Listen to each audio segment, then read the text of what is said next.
नमस्कार मित्रांनो, हा जो साप आहे आजगर म्हणतो आपण याला मराठीत, rock Python, Indian rock Python. तर हा 25 फुटापर्यंत वाढतो आणि हा बिनविषारी नॉन व्हेनमस साप असतो. तर याला ओळखा. बरेच लोक रसल वायपरला पण अजगर समजतात, तर रसल वायपरला अजगर समजायचं नाही. तर एकदम बघा याची डिझाईन जी असते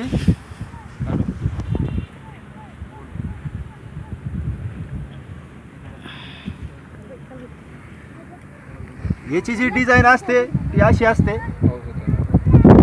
8 ते 100 पर्यंत हा अंडे देतो. बिनविषारी साप आहे, इंडियन रॉक पायथन.